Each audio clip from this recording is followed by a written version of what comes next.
Since the dawn of time, that might be a mild exaggeration, wargamers have been asking themselves a very important question, which is, how do I get the boys, and girls, and others, from my house to where I'm actually playing a game?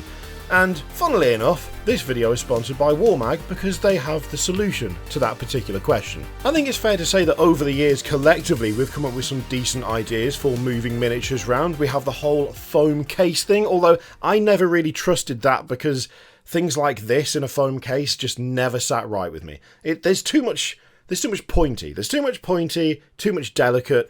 It's just never really grabbed me, that particular method. We also, of course, have whatever the hell this is from Games Workshop. Still don't understand whether it actually works or not, but we're going to test that. This is not the video for that. Then we've got the new-fangled magnet system. Well, not that new, but still fangled. I reckon it's fangled. And that's what I used to use as well, which is evidenced by this. I don't know what brand of box this is. Oh dear. I'm not going to turn it over and find out because there's a lot of basing material has collected in the bottom of this. Yeah, it's just a big box. It's fine, along with a bunch of magnets. Now, funnily enough, this box was bought from Amazon. The magnetic sheets, or at least magnetically receptive sheets, were also bought from Amazon and are terrible, by the way. Cannot recommend. I'll give them like a 5 out of 10. They're not, 3 out of 10. And a bunch of magnets also bought off Amazon. And this has mostly worked okay. It's been okay. There's been a lot more movement. Things have shifted around a lot more than I would ideally like. I have a couple of times arrived at places to find that models were not where I put them down, or indeed were just not attached to. This was ambitious, right? A lot of my direwolves went on this one. Guess how many direwolves were on there when I moved this army the last time using this system? If the answer was 0, you're wrong. One of them was still where it was. The other 9 weren't. It's not been great. It's not been great. Let's just put it like that. I'm pretty sure that just broke when I put it down, but it's fine. Now though, I'm feeling a lot more confident about travelling with this stuff because WARMAG sent me a few different boxes, a few different base sheets like this one. I mean, look, they sent me a purple box and a nice purple sort of nebula space scene to go on the bottom. And then I could just do that and nothing falls out. And it's, frankly, wonderful compared to what I'm used to. Now, one of the big draws that I found with the magnets that they've sent me to test out is that these fit inside the base rims. So I've got a few different sheets of these, different sizes, and these do not do what their older magnets did. See, their older magnets, which is still a decent design, they stuck to the outside of the rim of the base. So you do have a good amount of contact point there, and it's enough to keep the models securely on the magnets and then the magnets on the sheet. But it also raised the height of the miniature and did cut down on the amount of contact between the magnet itself, like the adhesive on the magnet, and the model itself. What these new magnets do is go inside the rim of the bases. They are foam backed, they've got a really strong adhesive on them, and because they fit on the inside of the rim, they don't raise the height of the miniature. It also increases the amount of adhesive that attaches to the base itself, so they should stick on longer. I didn't time exactly how long it took me to stick the magnets to the underside of my entire Soulblight Gravelords army, plus a few Underworld's warbands, plus a small Space Marine kill team, but I can tell you right now that it took a lot less time than taking a bunch of magnets and a load of superglue and getting them to stick. Literally all you need to do is peel off the little cover protecting the adhesive, stick it to the inside of the base, and that's it. Leave it to cure for 24 hours and you're done. You don't need to do anything else. It's so much easier than faffing around with glue and magnets. I can't even tell you. Now, I'd be lying if I said I didn't run into any issues with this system or with the sheets that they sent me. One issue I ran into is that these bases are just slightly deeper than the standard, small Citadel bases. The 120mm bases, they seem to just be that little bit deeper than the others, which meant that the magnets weren't really connecting with the base sheet properly. I told WARMAG about this, and they sent out, literally next day, a pack of this. Now, this is the same magnetic material, but the foam is a little bit thicker. Now, it was mainly this lad that I had a real issue with because the base is slightly warped. This is quite an old base at this point, and it has got a slight bow to it. Not only that, but this is a much heavier model. It is entirely resin, and he was sliding around a fair bit. However, I put the thicker foam material on the bottom of this. I butchered it. I've got the cutting skills of like a 5-year-old, and that's just how it is, I'm sorry. But having done that, he is now way more secure than he was. Whereas before, just having him in here and doing this would mean that he would slide all over the shop.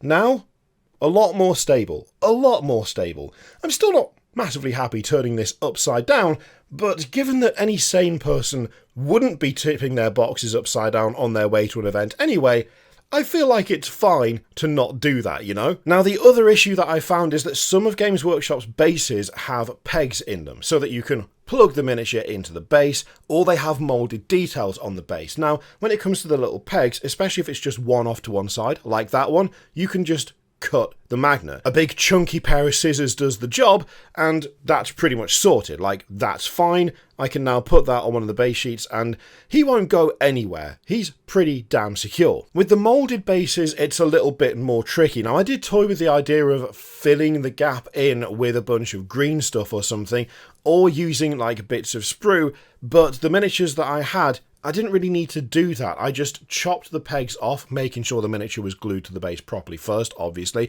and then just filled in the deeper gaps with some of the chopped off material, and they've had their 24 hours to cure. They are absolutely fine. They're not going anywhere because the magnet is completely secure to the underside of the base. That being said, something I did think about literally today, and unfortunately don't have any of currently, is sprue goo. So if you take some of the plastic glue that you've got and you put old sprues in it and then leave it to dissolve and stir it up a bit, you get sprue goo. Something you could do with those bases that have moulded details on the underside is use sprue goo to fill it out and then make it just a bit flatter, so there's more for the magnet to adhere to, so there's more adhesive making contact with the base. Now, for the bases that have got a bunch of little holes in, like this one, the best thing to do is probably just to buy a hole punch. Get a decent hole punch for the right diameter and just punch out the pattern of the holes and then just put the magnet in as normal. It's still going to have a bunch of contact, like surface area, against the base itself, so it should be absolutely fine to do that. Now, something that I also thought about but isn't really an issue is the text. There's quite a bit of text on the underside of these bases. You've got a batch number, you've got copyright Games Workshop, and then the year that it was either copywritten or produced. I don't know which way round it is, to be honest. It's not a flat, flush surface is what I'm saying. You've got a lot of like little interference. There's a lot of texture on the underneath of these, even the ones that don't have moulded details. However, the magnets have a foam back. So the foam just kind of moves over that and makes sure that everything remains in good contact. So that's not really anything to worry about either. Now, I hope it's coming across that I've just been really impressed with these. Like, the fact that they can be this secure, this stable, but you can't even tell that the magnets are in there, that's really nice. I mean, there's nothing wrong with having a little bit of extra height on your miniatures, but I know that for some of us, that kind of spoils the aesthetic a little bit. Just a little bit. It's still a good system and it still works, which is the important thing, but there are those of us who are just that little bit more vain. You want it to be a little bit more perfect, especially when you put so much effort, as I have, into like a bunch of kit bashes and conversions. You don't want anything spoiling the thing that you've worked so hard on, right? You want it to look just so. These still look just so, and I can do that and not have any sort of concern or worry about things falling out.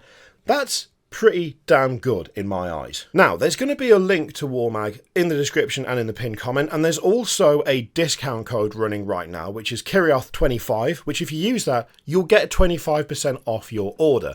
Now, one of the things they do is bundles. So you can get a bundle, which is base sheet plus really useful box, and then you buy the magnets of your choice to fit whatever you're going to use them for. However, if I may, the really useful boxes are not like specific to WARMAG, right? So you can buy really useful boxes from, I think, Amazon, from Hobbycraft. There's quite a few different places you can buy them, and the chances are you will probably find them cheaper elsewhere. You'll find the boxes themselves cheaper outside of WARMAG. So you're probably better off buying the boxes elsewhere and just buying base sheets and buying magnets from WARMAG themselves. Now, I'm not going to be in trouble for saying that. I'm just trying to help you get the most kind of value out of it all. So the really useful boxes are... Oh, he moved. Did you see that? He moved.